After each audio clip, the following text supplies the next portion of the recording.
Welcome to the Purple Rock Survivor podcast, a show that could be the worst armchair podcast in Survivor history. That's actually a review that we received on Twitter.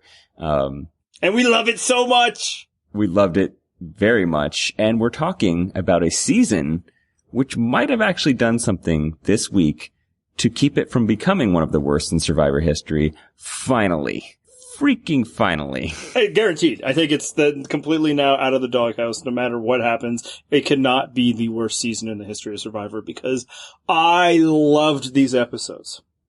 Yeah, it was far and away the best episodes of the season, which again, low bar, but I don't care. It's actually good, entertaining Survivor that we have not gotten this season. Yeah, and I don't think it's just the best of the season, as you say. That doesn't take much. I think these were just flat out great episodes of Survivor, and I hold them up with other great episodes from other seasons, good and bad. Matt said this to us today, and it was a thought that I was having to myself, that this could be the It's a Turtle of this season. And I should clarify what that is for people that haven't seen that season. No. If you haven't seen it, you're out. Sorry. If you don't get my references, you don't deserve it, man. It's not like I'm talking about, Greg Easterbrook here. I'm talking about the greatest episode in Survivor history. From Fiji. I don't want to spoil it if you haven't seen it, though. Yeah, just say it's an episode from Fiji that was actually good as compared to the rest of the season, which was not. And that's what I wanted to get at, and that was the thought I was having, is that this season could very much be Fiji. And, very appropriately be Fiji. In that it was, Fiji was awful for the pre-merge and, even the first episode of the merge. But then It's a Turtle happens and it turns around. And not only does it turn around in, a pretty good and exciting way, the rest of the way, but that excitement of that episode and the results were in part driven by the awfulness that happened. That, the turnaround that happens in Fiji is better because you're so happy that it happens to who it happens to. And this episode, and if this is what turns the season around, might have the same thing. I enjoyed it that much more that the people who lost. And that, we finally got to see good gameplay after, struggling to see it. The point where I don't think many people were believing it was good gameplay as it was happening, and I understand the cynicism that was happening, especially live. But no, this was great. I'm happy with the results. I enjoyed seeing it. I am on board for the rest of the way now. Yeah, and we're probably still going to have a little bit of debate as to whether the moves were the greatest or not. But we should probably go chronologically because there was a lot to digest. This was 2 episodes. So let's start with Lauren's plan to flip the game. She wins the first reward challenge. She decides to bring 3 other people, and you think, oh, that's interesting that she chose Devin first. I didn't think they had much of a connection. Then she chooses Ben. You're like, okay, well, we've seen that she's buddies with Ben. Then Ashley appears. I was completely unaware that they had I didn't even know they'd ever talked before.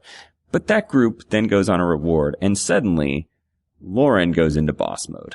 Yeah, and when it first happened, I'm like, okay, she's gonna pick Ben.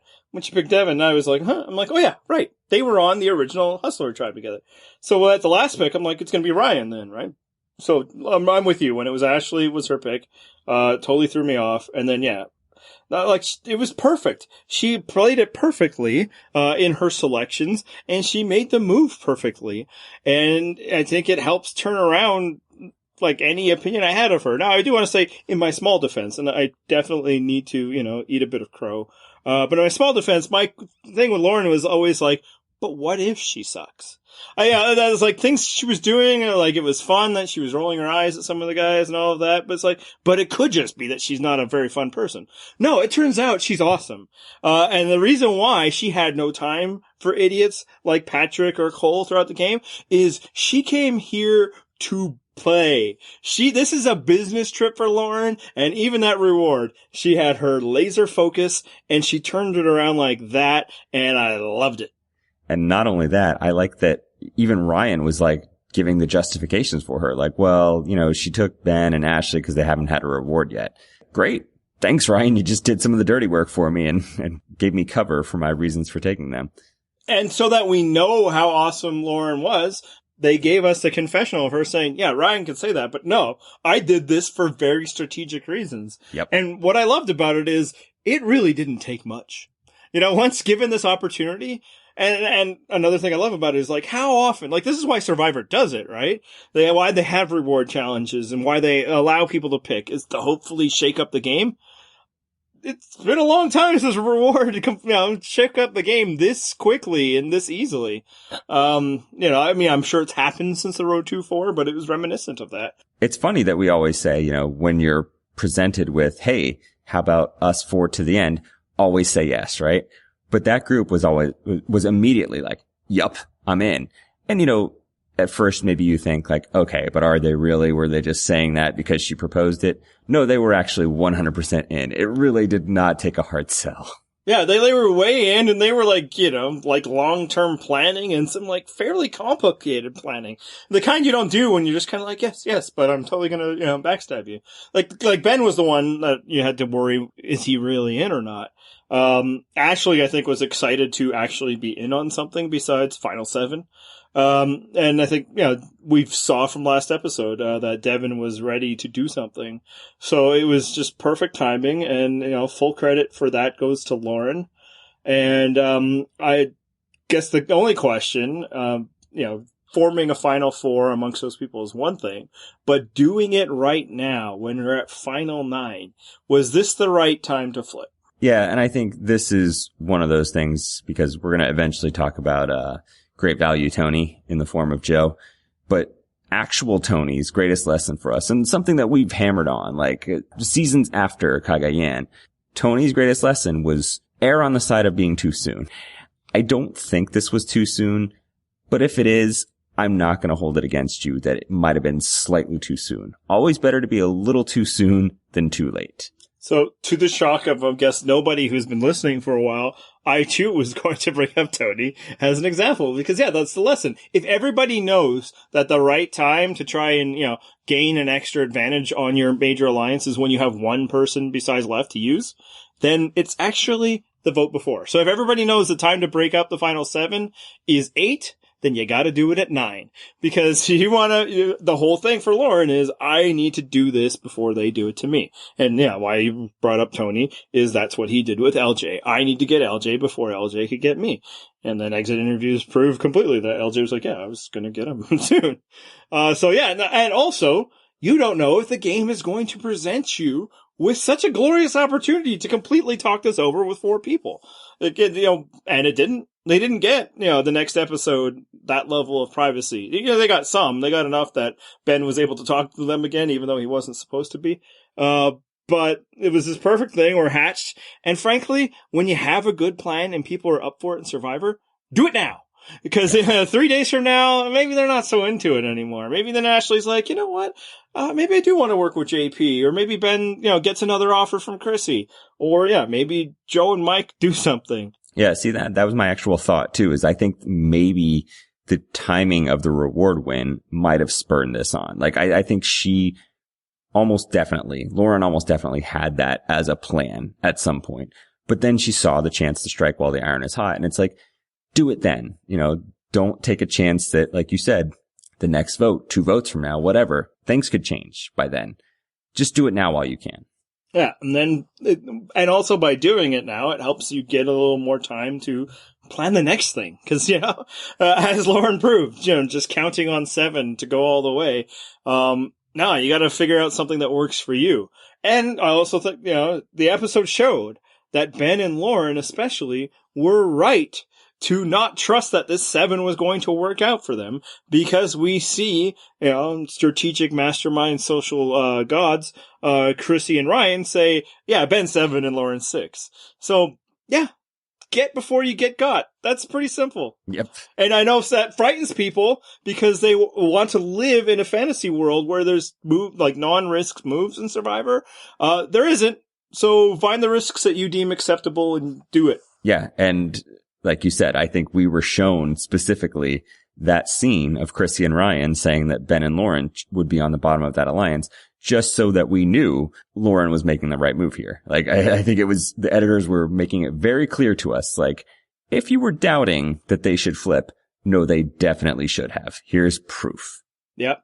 And, talking about trying to play a risk-free game, you know who played a really risk-free game this season? Would that be JP? I wouldn't know. That would be JP. And, he was the person they ultimately, decided to vote out. And, this is, welcome to the debate portion of this podcast, I'm sure. Because, as it was happening live, and obviously I never react live, so I do want to always give people the benefit of the doubt. Cause it'd be weird for me to react live. I don't watch it live with any time zone, much less the West Coast. I record the West Coast, but watch it, when I can finally sit down and watch television. And I'll say, as it was happening, as they were forming their alliance, I'm like, okay, yeah, vote out Ryan. He's got the idol. That's the play. And then they voted out JP. And I understand completely the reaction of everybody to not trust this group to make a good decision. They hadn't yet. So I understand the skepticism, but I thought about it. And I do think that there is a defensible reason to target JP instead of Ryan, who was holding an idol. Yeah. And give us that theory, because I do like your theory, but I also have concerns that I'd like to hear you address with this. Yeah, and I also want to say, this is a reason to do it. It doesn't necessarily mean that JP is the absolute best choice. What it means is it wasn't a stupid choice. Because I do believe JP presents specific dangers that Ryan does not, and after that, it's just about weighing which of those you feel are more dangerous for you. The very first of it is this new alliance, this 4, is composed of 2 original heroes and 2 original hustlers. But outside of that alliance were 2 more heroes and 1 more hustler. If you take out Ryan, now it's in the game is 2 hustlers, 2 healers, and 4 heroes. So I think it was very important, or at least it could have been, and this could have been what their thinking was, is we need to keep that balance for the sake of this 4.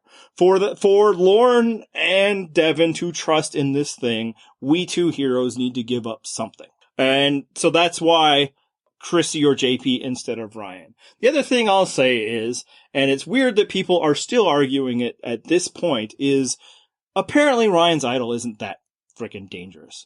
There are many, many ways to beat an idol. We see it all the time. We've seen it this very season multiple times. The very last 3 idols were beaten fairly easily, including Ryan's. It was not hard to do, and this group had many options with which to do it. They not only had the secret agent plan of Ben, which we're going to get to in much greater detail next, and I do want to say that it does seem like the plan to have Ben as a special agent came before the plan to whom to target. That might not be true. We don't know the full chronology, but as they were speaking of, we 4 are going to flip, they kept saying on them, like on Chrissy, Ryan, and JP. They didn't quite say, and we're going to vote out this person. Maybe they did, of course, say that, and the episode didn't want to give it away. So they knew that was a thing. They didn't know if it would be effective or not, but they knew that this was an option, that Ben could feed them the information of what Ryan was going to do with the idol. Even if that blew up, they have Lauren's extra vote. So they already have 5 votes the next time. So just don't vote for Ryan. They have 3 other targets, between, Chrissy, Mike, and Joe. So even if one of them wins immunity, which they did, you got plenty of people to split the votes on, or not even split the vote at all. Just don't vote Ryan. You think Ryan's going to play an idol for Mike or for Joe?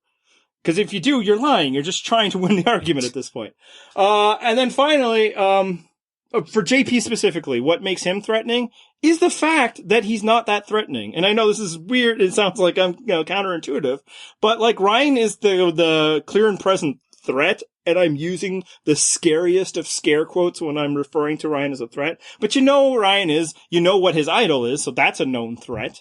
JP is somebody who could just kind of literally forget he's there. And then use each shot. It would be very tempting to use JP as a vote in a way that I don't think it's going to be tempting to use Ryan and Chrissy, if for no other reason than Ryan and Chrissy won't get out of the way to allow themselves to be used. When they lost this very vote, they were still trying to take terms to Lauren. JP is not a threat to win, but he's a threat to take your position once the 4 becomes, say, 5. So, and the same reason why actually Desi, I believe, was a better target than Joe, I think JP could be a better target than Ryan. Yeah, and it's not a bad argument. Just because JP is at least appealing as a pocket vote for somebody. And I do really like, though, your suggestion that you wanted to get rid of a hero. I wouldn't have thought of it, but I mean, we do have in the episode Lauren specifically pointing out there's 2 heroes here, 2 hustlers here. So maybe the whole initial tribe alignment thing is not dead to them. I mean, it feels that way to me, but maybe to them it's not. And they're out there, I'm not. That's the other last part. They're out there and we're not. So maybe they really could tell. It's like, yeah, no, we're okay. We can get Ryan. It's fine. Well, that's why we're the worst armchair Survivor podcast, Andy. Absolutely. Yeah, and I do agree. Don't vote out Chrissy. I mean, did you see the ice cold reception that girl got from Lauren? I loved that she tried the corporate speak thing with Lauren too. Like, let's circle back around to this. Let's have some more powwows later. Like, nah, come on. Really? Just put a pin in that. Yeah. Just, oof. So much corporate speak. And really, do you know your audience at all? And not just Chrissy. When Ryan tried to work with Mike was all like, yeah, whatever, buddy. I tried to work with you and I wasn't there. So for the people that are arguing with me that Ryan is just as dangerous, that he can work his way into this, you're just hypothesizing. There's no proof. Now, obviously, I'm hypothesizing with JP, but my point isn't that JP will suddenly take over the game. It was that his vote could easily be bought by anybody who asks. Hey, JP, want to vote with me? Sure, cool. Like, that's how easy it would be. Whereas Ryan might actually get in his own way, or you would just never ask Ryan. Yeah, Ryan might have ideas. That's the problem. Unless you're Devin, in which case maybe you do ask Ryan, which might be another reason why Ryan and Devin and Lauren didn't want to vote out Ryan. Yep. And that was something else that I was going to bring up. I feel like we haven't talked about Devin enough. Devin needs to be like the Poochie of this episode. Like every time we're not talking about Devin, someone needs to be saying, where's Devin? Why aren't we talking about Devin? We will not be leaving this podcast without talking about Devin, I can assure you. I'm going to go ham on some Devin talk. But yeah, I get the JP argument. The one thing I would say is that, like, if you're looking at totally minimizing risk, I think taking out Ryan while he has the idol is probably a good play. Like, that would be my primary play. But again, not being there, I can see that, you know, if you want to make the worry that there's 4 heroes left, okay, if that's your justification, and I think it very well could be, that's fine. I'll accept that. My initial gut reaction, though, was, seriously, why would you not go after Ryan? And so was mine. I will fully cop to that. It was more why? Why would they do that? And I'm not necessarily always going to beat myself over the head and wrap myself in knots to try and justify everybody's decision making. It's the thing you do, and then you need to give yourself the freedom to say, because they're stupid is sometimes the answer. That's a lesson for everybody who was defending Mike all of last week. And interestingly, we got Mike's defense to start this episode, and it didn't help whatsoever. Yeah. Do you know who didn't like Mike's defense? Everybody else out there, including Joe, who he was aligned with. So any positive impact he thought it was going to have, I don't know if it was going to work when everybody was like, Mike, what the heck was that? And I love that Joe piled on then. I love that Joe continues to pile on. Because you know what? It was just bad. And what's funny is probably when they left that tribal council where, you know, they vote out JP and they stay alive, Mike was probably like, it worked. Yep. I knew I needed Joe on my side. I've survived. I've wormed my way into an alliance. I mean, we basically saw him saying that earlier in the episode. He's like, oh, my plan, it succeeded completely. Like, me and Joe were valuable because there's 2 of us and blah, blah, blah. We're a group of 5 now. Nope. You're just 2 votes that they decided to use that became valuable only because they decided to do something a little bit more interesting. They wouldn't have even needed them otherwise. They wouldn't have needed to bring them in. I'm happy that they did because the next thing is so interesting. But to your point about taking out Ryan minimizes risk, my point is minimizing risk in Survivor is an illusion and one that we need to disabuse ourselves of. Because there is risk in JP. Maybe it's not that big. Frankly, at this point, now that Ryan's idol is gone, and I must reiterate, was very easily disposed of, I don't know if any of them are that big a risk, or at least they're probably all the same risk. Like, they are a body in which somebody could use to, turn this 4 into a 3-2. I just think JP's empty husk might be a more dangerous body precisely because of its emptiness. And then, theoretically he could win challenges, at least a lot more challenges than Ryan will ever win. Yeah.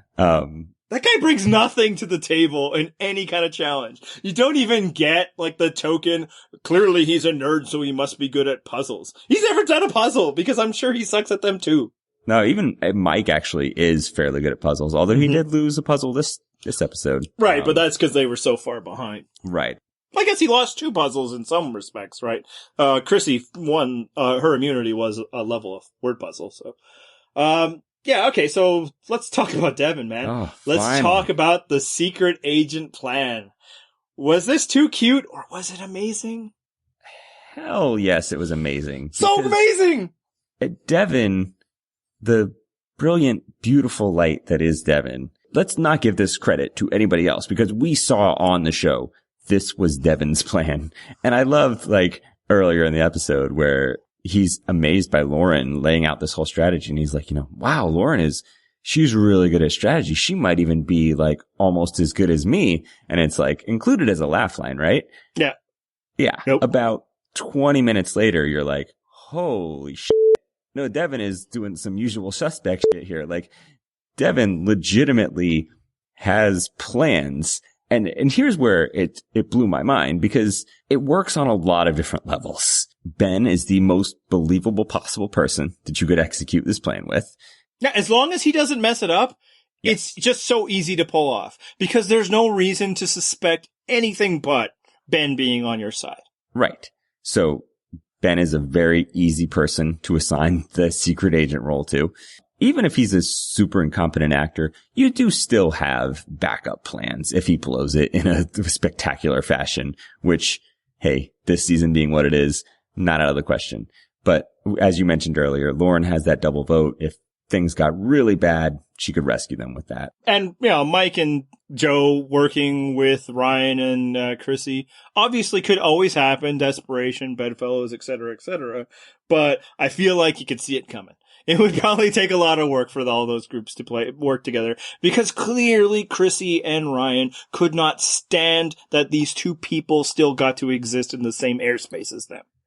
Right. And made it very plainly clear. But the thing I like about this for Devin specifically is that if it turns out that Chrissy and Ryan feel totally burned and betrayed by finding out, because they will eventually find out that Ben burned them, Devin can just let that go and be like, oh man, see, he burned you and you're all terribly hurt about it. You should never vote for Ben to win anything. But Mike, this is the 3rd time he's betrayed you, Mike. Come on, can you believe this guy? What more will it take? But if they're impressed by it, if they're like, you know what, I have to give you credit because you got me. That's when Devin steps in and says, actually, who told him to get you was this guy. And so again, I think this, while Ben executed it beautifully, all the benefit is coming to Devin here. Like I see zero downside for Devin because he can win in either scenario. And another big advantage, and this is huge, is that it kept Joe and Mike complacent. That was the next thing I was going to get to. Yeah, for one, if they were going to try and split with Chrissy and Ryan, you'll hear about it. So you get that advance warning. Lauren, play your extra vote. Bada boom, bada bang. We're great. But the fact that there's 3 of them instead of 2 makes it not as enticing for Mike and Ryan or Mike and Joe to flip in the first place, because you'd be jumping from being the bottom 2 on a group of 5 to the bottom 2 on a group of 5. So from there, that's not as good. And then he doesn't like Ben. They want to vote for Ben. So by saying Ben's over there, and then we're going to split the votes to Ben, and don't worry, the rest of us are voting Ben. You can vote for Ryan. Then that's even better. And Joe has gone on the record saying that that's what made him complacent. That's why he didn't try to flip it, because he was totally going to work with Chrissy and Ryan. Maybe. But the advantage of maybe getting rid of Ben, getting rid of an idol, and getting rid of Lauren's advantage was like, no, we don't need to do anything right now. It works on so many levels. And I'll say, when he first proposed it, when he first said, I have an idea, I'm like, no ideas. No more ideas. Just vote. Just stop messing around and just vote. And at that point in time, I was like, and vote for Ryan. But when he said it, and they were kind of like, you know what? I want to see this. And we've seen it in action. And then there's been days, and I just keep finding new layers. And I wrote this on Twitter, and I mean it. This is becoming one of my favorite moves in the history of the show because it gives us so much. Well, and I like specifically, you were almost there and you didn't quite land on it. Mike and Joe, they do feel like they're necessary numbers because they think that they're part of a 5, but they also probably think, hey, if I can just survive this vote, then maybe I flip back to the other side. Like, man, then maybe I got stuff to work with, like then the other side needs me. I can do things. And so they get a little complacent because they think like, oh, we just have to make it through this vote and then we can do stuff. And you clip them right before they can do it. Yeah, no, it's like, there are risks, right? There's the risk of just Ben not being able to do it. But as we say, if that happens, as long as you're aware that Ben failed in this task, you got lots of outs, So I think, they're acceptable risks because, for the millionth time I'll say it, there's always risks, man. So find which risks work for you. I love it. And moreover, even if none of this was necessary, even if, they just vote out Ryan, get rid of his idol. Although, here's the thing. I think being able to determine where Ryan's idol will be played and to encourage Ryan to play it is actually the smallest benefit of all of this. Because without it, Ryan's probably going to play the idol for himself. So let's just not vote for Ryan. It's not that complicated. Or let's do a vote split. Again, not that complicated.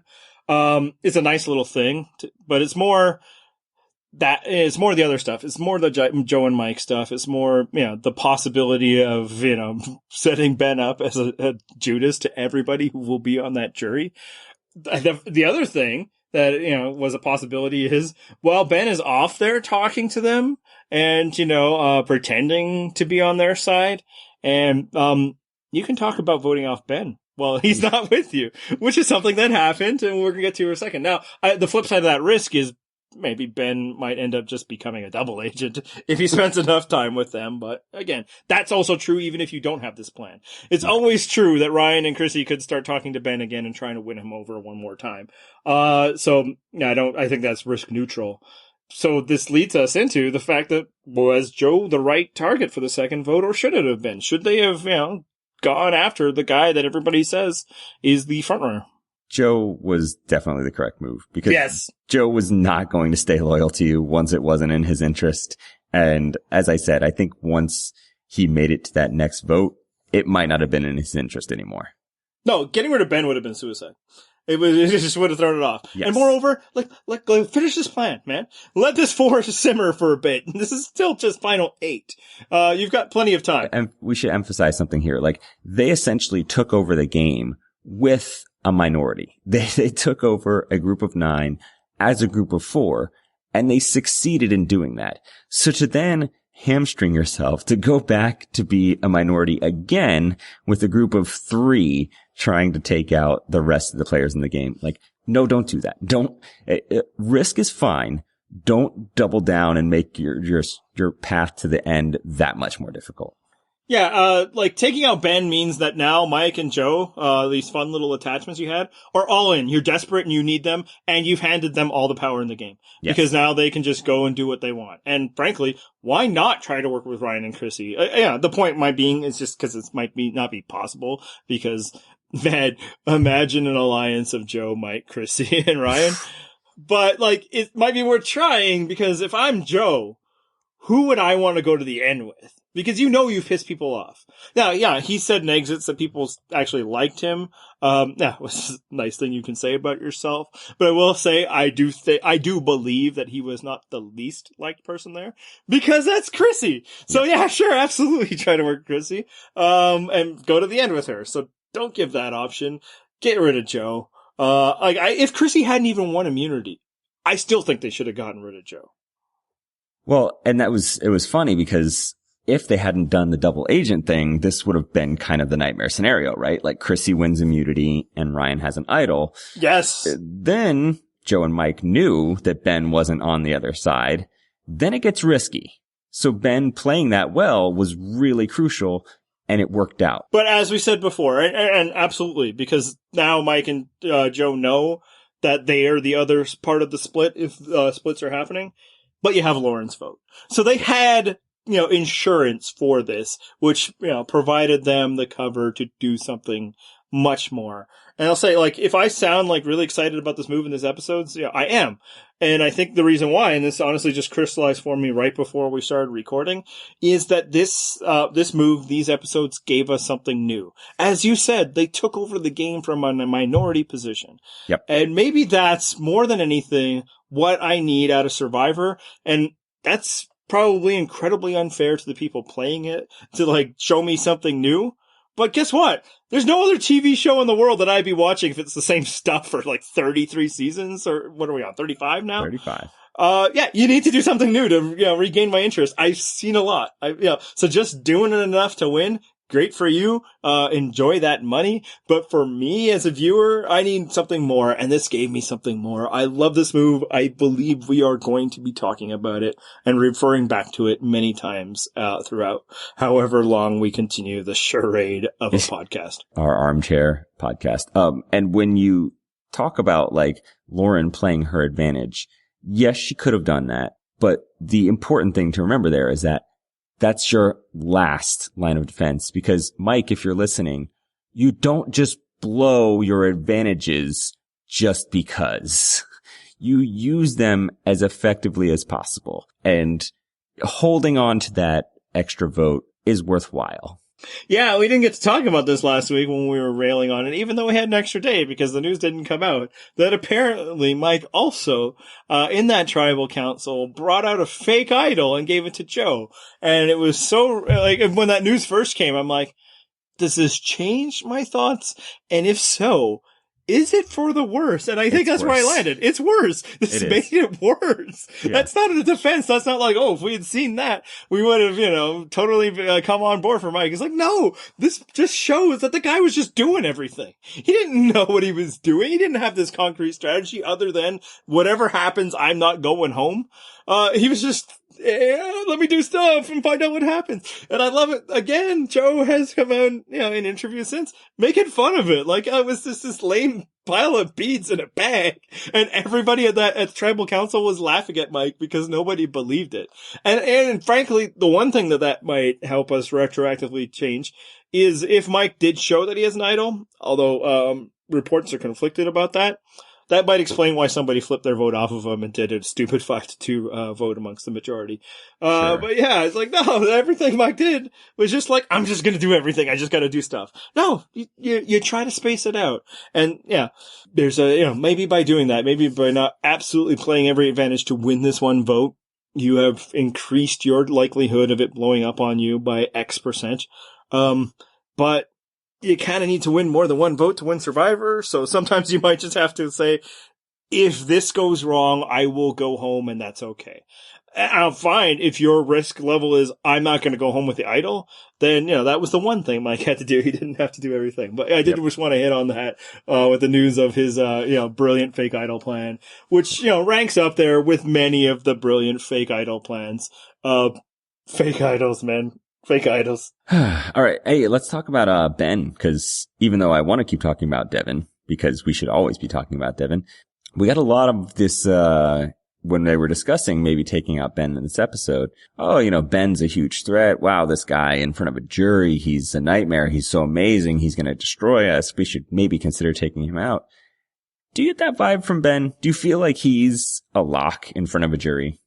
Now, the one thing I have to caution is they're there and they're the jury and I'm not. Right. So if they're saying it, there's probably some level of truth to it. However, for one, we hear that a lot for people who don't win. Now, a lot of them are taken out because that argument is put forth, not necessarily that they lose in front of a jury, although I do believe that's happened as well. But more, you say we're going to stop talking about Devin, but no, we're not. Because I think what it is that, again, Devin's move and other decisions that Ben has made, I think, will lose him jury votes. And I brought this up a while ago when he flipped and got rid of Jessica, who is not a jury member, but what many of her friends are. That was the first group of people he betrayed. Maybe an understandable betrayal. He went back to his original group. But now he's betrayed those people too. People don't tend to love betrayal. Sometimes they'll swallow it if other things prove that, the person was just too good, you have to deal with it.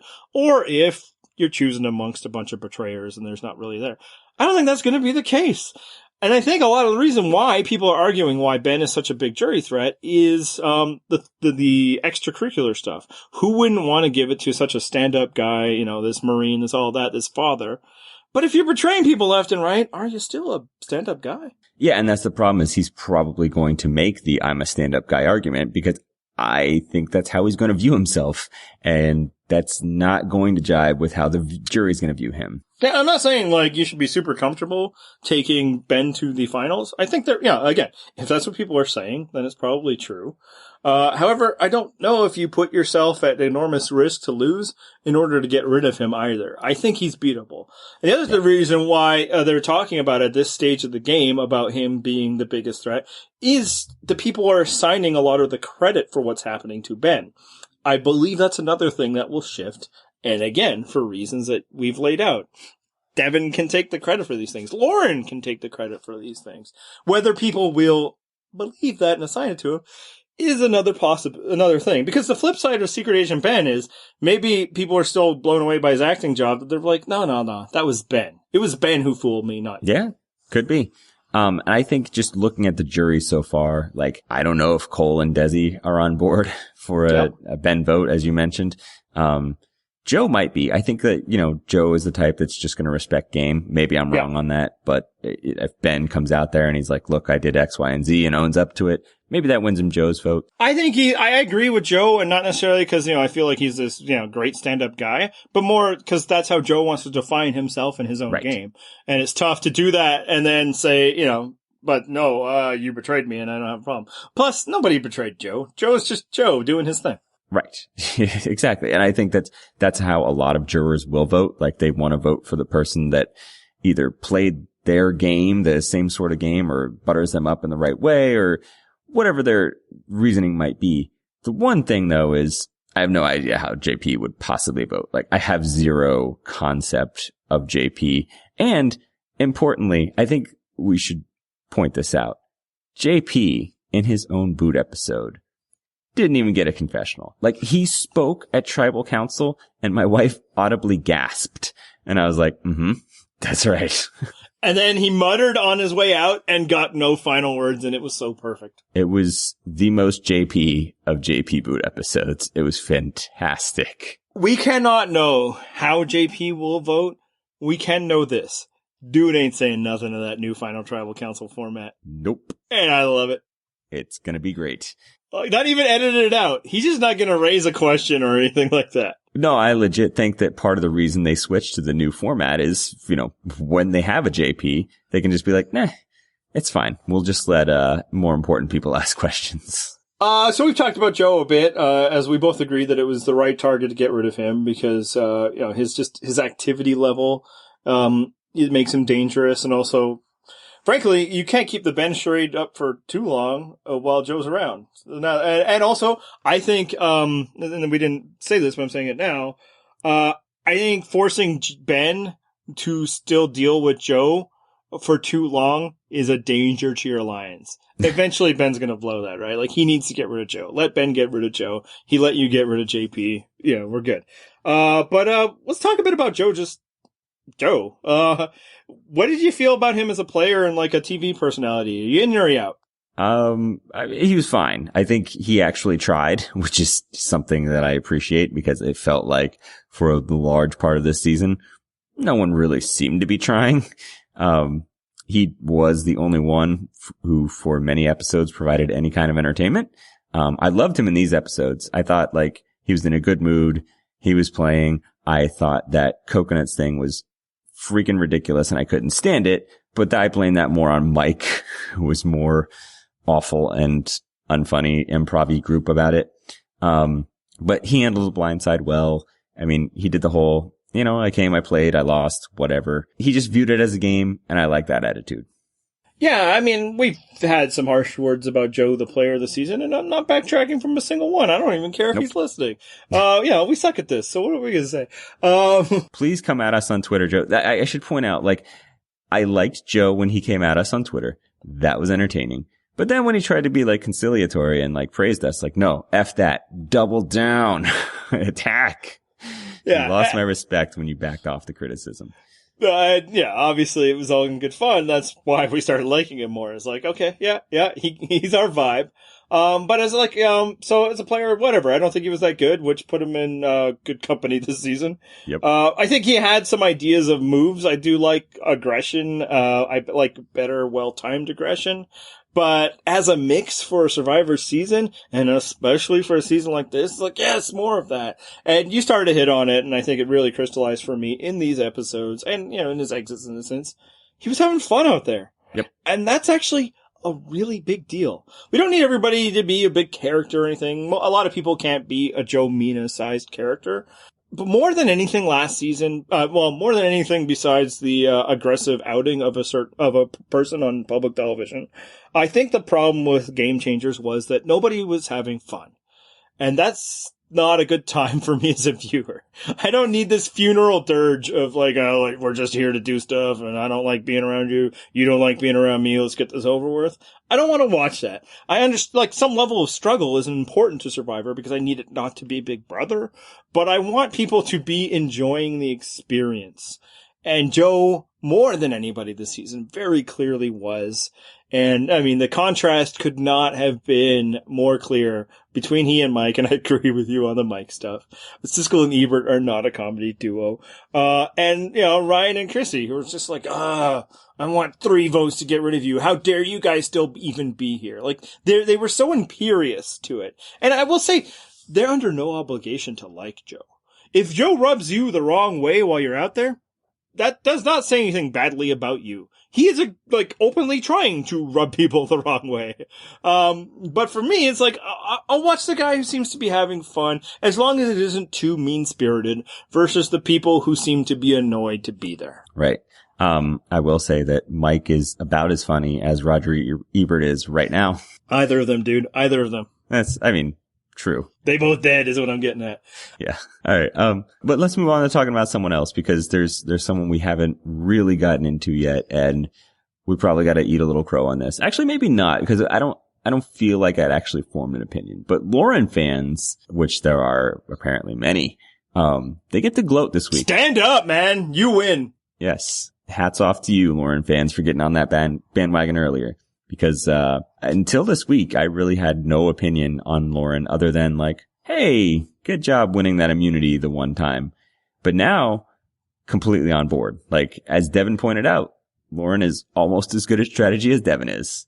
Yeah, and it's just like, this is clearly a business trip for her. Yeah, I mean, again, I would like to see a little more joy. But not everybody has to be that way, But, she came to play and she's there. And frankly, again, I mean, she won another challenge. She was killing it, when she was stuck with the 3 worst, challenge competitors. Just, pushing everything, chest into it. So from that perspective, great. But yeah, just from a gameplay perspective, and it's not like this came out of nowhere. She was targeted early on in her tribe and she was able to work her way out of that. But now, it just became less fun or, I guess eyebrow raising for us at the time. And then it just turned into a fun meme to make jokes out of. Right. Is that, her technique was just to complain about people, right? So then it's like, well, maybe she just likes to complain about people. But no, I think now we have enough evidence to be like, no, she was doing what she needed to do, man. She was finding cracks, and looking for them. We saw early with, trying to get Mike on their side by, sharing Cole's secret. It didn't work because Mike already knew about it, but good on her for the attempt. And yeah, no, she's a player, man. And I like people who play well. So Team Lauren. Yeah. Yeah. I'm there too. I'm impressed. I did not see this coming. So the one thing that I did notice, and just kind of an aside about Lauren's advantage, they told Joe and Mike about it. And I wondered, did they question whether Lauren didn't actually vote twice? Or did they think that she was secretly casting 2 votes? Or now will they think it was all a lie? And I guess they, meaning Mike, because he's the only one left in the game. But is he going to think it's all a lie and she never really had that advantage? I do kind of wonder that. It's not super important as to the rest of the outcome of the season, but I do wonder what they think. I mean, every other extra vote advantage, and there has been several now, did not require you to give up a vote to get it. It'd be cool if one of them was like, oh, that's where that extra vote went, but I don't think there's any reason why they should clue into it. I certainly wouldn't. I'd just be like, oh, okay, so you found that extra vote thing that they keep trying out. Great. I'm glad to know about it, and I'm glad you're wasting it right now, so you can't use it against me. So much for that. And I'll say, I don't think she needs to use it now. I think that was dangerous past. I think she should, if for one or other reason, then to get rid of it. Yeah, because now it's out there. And also, I think there's a reason to use it this week. It's just, if Ben is going to flip, it's going to be now. So if Ben knows that flipping would be pointless because, the best he could do is force a tie in which he could go home, he probably wouldn't flip. In fact, maybe not just Ben. Everybody, unless they're all flipping on Lauren right now, would be like, you're not, you wouldn't be flipping to 4-3. You'd be flipping to a 4-4. So I think she should make it known that amongst her group that she's just going to use it now to get it out of there. I trust all you guys, so we don't need to save it for anything like this. We just need to make sure we win this vote, blah, blah, blah. But yeah, and frankly, she would be the best player this season, except that Devin exists. And and I will say, like, later in the season, if it goes the way we think it might go, Lauren fans, you can absolutely complain that Lauren did not get enough credit and Devin might have been given too much. But we already saw this episode. This episode was very clearly giving Devin a lot of the credit. And frankly, as we laid out, the most brilliant stroke was his, so he deserves it. Yes. I'm so glad we finally got back to Devin because, as I said, when we're not talking Devin, we should be saying, what about Devin? You are someone that likes to wait to see greatness until you jump on board the bandwagon for someone. You are 100% on board with Devin now, right? Oh yeah, and I will say, and there's the tapes, you can check them. Early on, Devin was on my list of who are the kind of people you're sort of interested in, which was the lowest bar we could clear. And it would be like Allie. And I'm like, I think Devin, I think there's just something there. And maybe it was just that he gets like a really nice twinkle in his eye when he lets loose that beatific smile. But yeah, and now, not only like these moves, but everybody's coming to him. Right? Like, Ben freely came to him, and we didn't know that they had any pre-existing relationship. I think Devin is in a great spot. I think he was right. I mean, not only for the reasons why everybody was right not to vote for Ben, and I want to make it clear for Ashley's benefit and Lauren's, it's a discussion worth having. But at the end of that discussion, it should be like, no, now's not the time for Ben. Yeah. And that clearly is where they landed. Yeah. I want to say for Devin especially, you don't want to start this because it's going to end on you. And I'll say, like, I think he's in the clear, man. Nobody's talking about him as the main target, even though he shares the profile of the sort of person who would very much be a target. And now he can just keep throwing out, like, more targets. Oh, no, Mike is dangerous now. Oh, no, Ben is dangerous now. I think he can coast for a while, man. It should be great. It did surprise me when Lauren picked him first for the reward thing, because I was like, I realized they were on that initial tribe together, and they did kind of work together. It just never felt like there was a big bond there. Mm-hmm. So, she did end up picking Ben second, but I figured Ben would be the first choice because that was the one that I associated with as like Lauren's number one.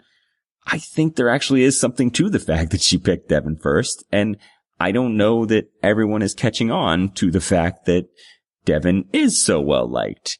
I think there's probably people are getting in their own heads of like, well, I like Devin and I can work with Devin, but aren't thinking about how everyone else feels the same way, because he's not that Ben where Ben is making everything he does super overt and obvious and everybody's like, oh yeah, Ben is the King Arthur or whatever that he dubbed himself. But he didn't dub himself that. I bet Joe gave him that, or somebody else did. It could be. He seemed to be chafing against the idea of it. While also, making sure nobody, at least I was going to previously. say, also kind of leaning into it, though. Yeah, I'm not steamrolling anybody. Yeah, no, I think Devin is Lauren's number one. I think Devin is Ashley's number one. I think Devin is Ben's number one. I think if they got rid of Chrissy, he would become Ryan's number one. Yep. Like, it sounds like Joe and he talked strategy a lot. Now, Devin was straight up with Joe. Is like, I'm not going to let you get to the end, though. Which, in a way, is also, like, so incredibly flattering and is exactly what Joe wants to hear. Yep. Like, you recognize that I'm the best player out here. No, I think he's working a fantastic social game. And like just last week, yeah, we were like, man, this might be one of the worst seasons ever. And to be fair, San Juan del Sur turned around next episode. Maybe he's Natalie Anderson. I mean, he could be, because I think we were saying last week that there was no Natalie on this cast, and maybe it's him. I mean, it might even be Lauren. Maybe it's both of them. We have two Natalie Andersons. Could be a tandem Natalie situation. I look forward to arguing all with you that this season is better than that season that you keep trying to overrate for inexplicable reasons. Besides love of Natalie Anderson, which, okay, cool. Then never fight me on Redemption Island, I suppose, even though I'll never say that season is great. All right. But yeah, Devin is, and he just seems like an effervescent personality. I liked him sitting out the challenge because that's the other thing. I think he's just laying low, to help him. Again, he's not a target. He's just somebody that people like to hang with, which is so much more important in Survivor than we can truly recognize from across the television set. Yeah, I think that even when he is strategizing, it doesn't come off as so overt. And I don't think that people are seeing him as this mastermind, but there's at least the seeds there that later on he can be like, oh, by the way, do you remember when X happened? That was me. No, because he's not doing what the quote unquote masterminds of the season are doing. He's not dictating terms. He's not making sure that everybody knows that he's the smart guy. We saw in this episode at the reward challenge when Joe and Ben are in the shower, so it gives him time. He's talking to Ashley. You and me, we're playing the same game. It's a we with him, and everybody just probably feels at ease. And this isn't just new. In the very first episode of this season, Ryan shared information with Devin. Now, at the time, we gave Ryan the credit for that, and I think deservedly so. I'm not retroactively taking that away from him. But there's probably also something about Devin that made Ryan feel like, okay, I can do that with this guy. And I think that's a good transition to the other part of what made these episodes so great. And I kind of, teased this at the beginning, is that not only did we get to see this really interesting and fun strategic maneuvering, we got to see Chrissy and Ryan fall on their faces. And that is fun. It was, just the groveling to get back in and how calmly and coldly it was shut down on both of them was just, it was fun to watch. I mean, I really enjoyed Mike being like, oh yeah, now you want to do it? Like, you can tell that was Mike turning back around the rejection that he'd gotten from Ryan. Mike spelled it out clearly. Like, I've tried to play with you, and now suddenly that you need me, you're making the same appeal. Well, guess what? You get the same response. Thanks, but no thanks. Yeah, we see that with Lauren and Chrissy. A little less overtly, as Mike did, to Lauren's credit. We see it in smaller doses with Devin, but to Devin's credit, he doesn't really twist the knife too much. But he does kind of say, like, he explains to Ryan, it's like, you told me that I was the only one. When that wasn't true, it kind of told me some things. And it was nice to see that blow up in Ryan's face. And frankly, one of the reasons why I was getting down, the biggest reason I was down on the season is that they were doing moronic things for many episodes in a row, which was preceded by them doing basically nothing for half a season. So it's like, okay, so there's nothing really great about this season. Then so we start seeing it's really bad. So that's the main reason why I didn't like it. The other reason why I was down on it is I never completely could decide if the show was setting up Ryan and Chrissy for success and that we were supposed to like them. But our own biases were preventing us. And it was so gratifying this episode to find out, no, they suck. And we were right not to like them because apparently nobody else does either. And that's not, all the Chrissy, defenders that were out there every episode was like, no, she's fine. You guys are making this stuff up. Apparently, no, she's not well liked by the people who are around her. And I want to say, that doesn't necessarily have to transfer into real life. How you are in real life, how you are in Survivor are not necessarily the same thing. If for no other reason than how you are in real life, you get to insulate yourself from your worst tendencies. But she is not coming off well, and we have concrete proof from multiple sources, and that means that she is not playing well, and the show, yes, indeed, was setting her up as the villain. That was not a bad read for us. It wasn't because we hate older women. It's because she sucks, and it felt so good to see it come to fruition. Yeah. At this specifically, we mentioned it earlier, but specifically the social mastermind sitting there and telling us who they're going to pick off and then getting picked off prior to their attempt to execute any kind of move. And then having nothing to do about it but sit and cry. And I don't want to demean, maybe that was the wrong way of saying, like, you know, if you're emotional, be emotional. There's nothing like, it's not a sign of weakness or anything, but she had no other maneuvers. Once it went bad for her, it was over for her. And, you know, we get it in her own confessional that she is a person who is used to things going right for her. And I don't want to say that, like, she's probably worked hard for what she's gotten in life, but she also probably isn't used to a lot of things being, you know, adverse in the way that here. She had no outs, man. Which also explains why her and Ryan might not have been all that threatening. Like, their biggest, advantage in the game was, you know, idle, whatever. JP's vote, and the fact that they were non-traditional targets. And all that fell apart, and now they were just like, but what about me? And it was awesome. And it was delicious, and I loved it. I loved their comeuppance. I know some people think the comeuppance wasn't strong enough because one of them didn't go home. I actually disagree. I think having these, you know, superior social gamers and the smartest people out there being outwitted by a bunch of 25-year-old surfers is delicious, and I want them to sit and stew in it. I did enjoy it. And, I think it's not even done because I think once it gets revealed to them that Ben was clowning them. No, I want it. Oh God. I just got excited about that. I want it so bad. I'm just telling you, like, I feel like there's more in store for us. So if you're disappointed that you didn't get enough of a comeuppance, just sit there and wait. Like, I think you might get rewarded soon. Yeah. So yeah, I love comeuppance. That's why, again, to go back to the Fiji thing, it is actually made a little bit better. I would prefer not to sit through a half season of like some of the worst stuff that's ever happened. But when it goes bad for the three amigos, it feels so much better because I don't like them. You know, Cook Islands is one of my favorite seasons, and people are all like, "Oh, it must mean you're, game bot strategist," or, you know, "Oh, those first boots weren't very interesting," or, you know, all that. No, it's because the sucky people lost, and they lost in spectacular fashion. It's not that complicated. They were likable underdogs who turned things around, and I was excited when they won and things went right for them. Survivor provided me a fun experience in that. That's all that was, and that's what's here, and I like it. And maybe I like it more because it felt like there was a point in this season where I thought Ryan was going to win. And that's another reason why I was hated about it, because the guy was not impressing me at all. And I was always like, what, but am I supposed to be impressed? I mean, he seems to be doing well, and apparently he's doing better than I even think he is because, you know, he's not getting voted out. But, you know, as we've been, especially you have been bringing up every episode, it's like, oh, what a social game. We're right. He didn't have the social game. We're right that he wasn't good, and I love it. I love it so much. So that comeuppance was great.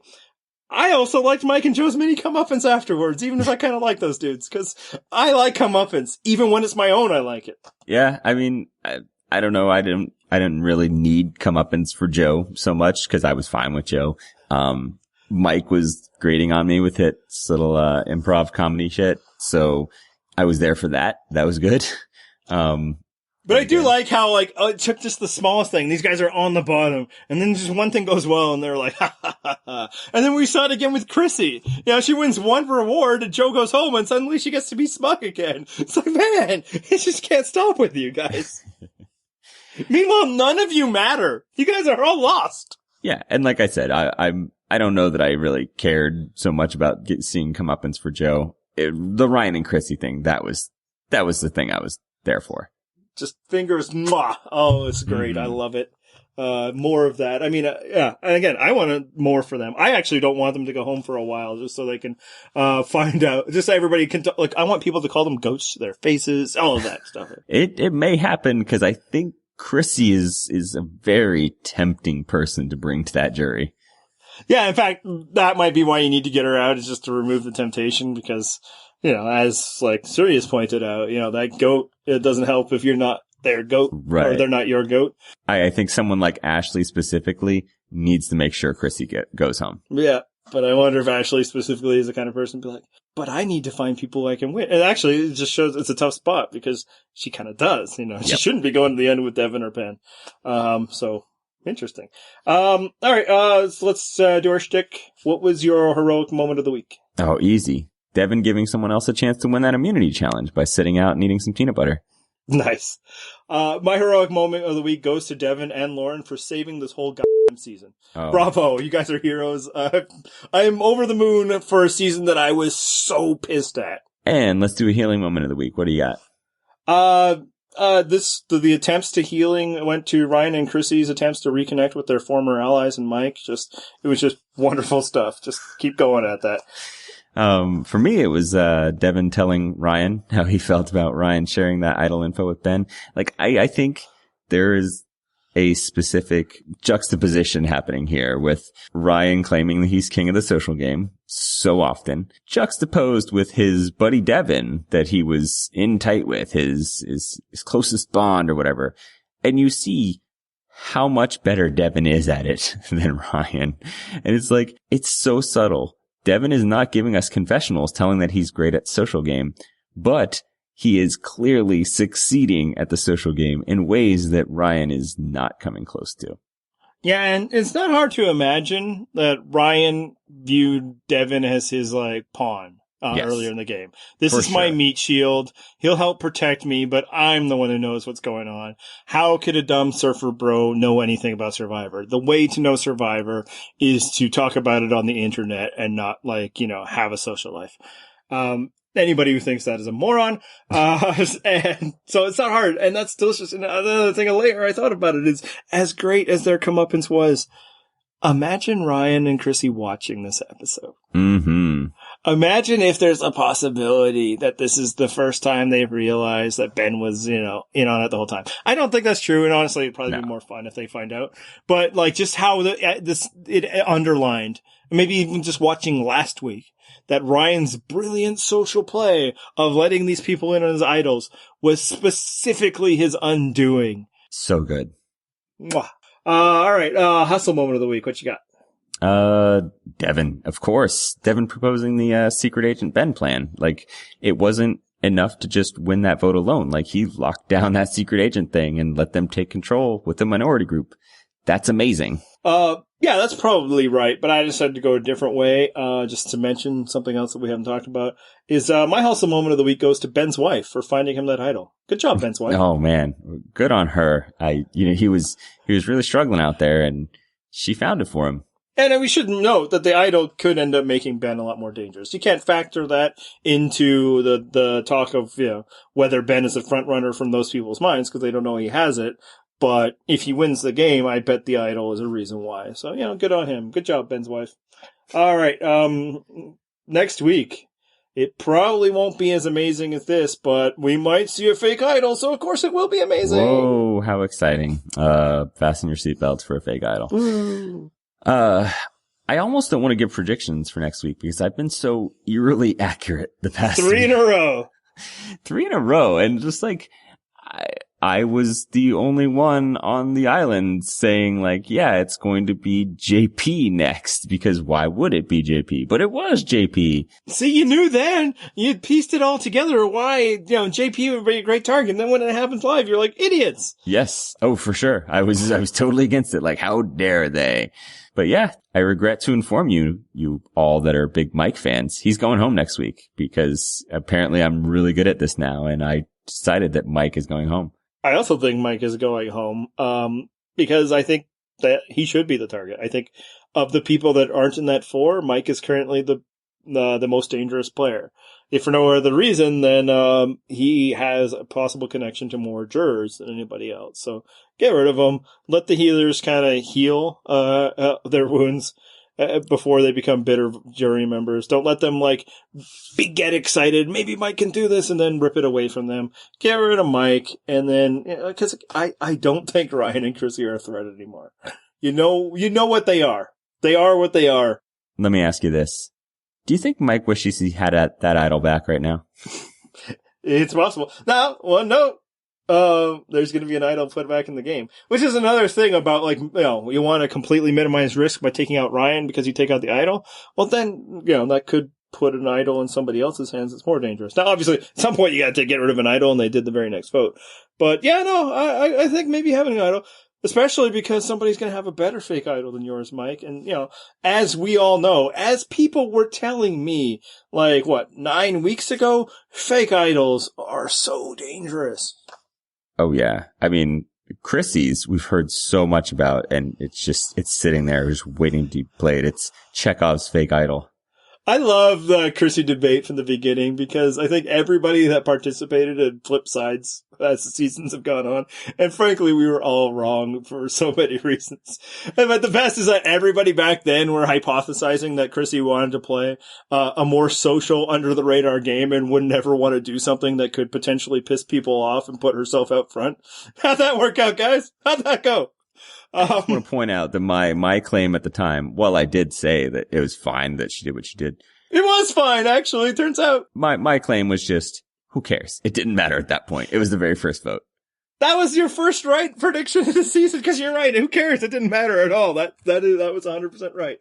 But it's like nobody is saying now that Chrissy, who played an under the radar social game of wanting everybody to like her and not wanting to upset her. That's like the exact opposite of what ended up turning out. So, there's that. All right. That's enough for these episodes. Let's on to the next. You can find this podcast. You can find our comments section. You can find live blogs and bonus video posts, which we don't talk enough about here. But, thank you to our, contributor, what is Taco. it? Taco from TV? Is that how you say it? TV. TV, is it? Yeah, that makes sense. For every week putting together a post of what presumably are the best bonus clips, so we don't watch the other ones. I don't know. We'll take his word. Yeah, I trust him. And frankly, I think people like that service that he provides. Our fantasy game. How you doing in that, by the way? Well, things are going all right. Let's talk about something else. As somebody who's been the person to have two people, their whole team eliminated in one night, I feel you, and also I love it. It's awesome. It is. But yeah, you can find all of that on our website at www.purplerockpodcast.com, where we have great commenters like Barbara Anderson, who has a birthday this week. Happy birthday, Barbara. You can find us on Twitter, where you can just relentlessly rag on how dumb we are about this stuff. The show is Purple Rock Pod. I am Purple Rock Andy. You are Purple Rock John. Yes, and as Joe discovered, if you come at us and you're funny about it, you are definitely getting a like for your tweet, because I enjoy that. I am actually more comfortable with you insulting us in a funny and clever way than I am with praise. I don't know what to do with praise.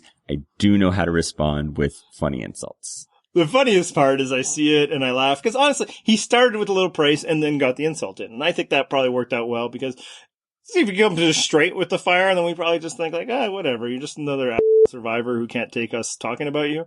There's been some over the years, and we just laugh at them. But yeah, there was the insult, and my wife, I showed it to my wife, and she was like, "Oh, I'm sorry, babe," and I was just like, "No, it's great. Isn't that hilarious? That's fantastic." My wife did the same thing. She's like, "Oh, that doesn't seem very nice." I'm like, "No, it's good." Like, then I just gave up trying to explain it. And it's also, we take shots at them all the time. Why not take shots at us? Absolutely. Because we don't know what we're talking about, and we just have to accept that, right? We say it sometimes. I believe I actually even said it last week. Then obviously there's always the information we don't know. Ultimately, you just have to accept, no, we don't know what's happening, and who cares? We're still going to have fun. Yeah. That said, you can't rule out that the people that are there know what they're doing. Don't just give them that supremacy always either. But, we're fans. We're going to have some fun with our fans. You can find our podcast. You can subscribe to it.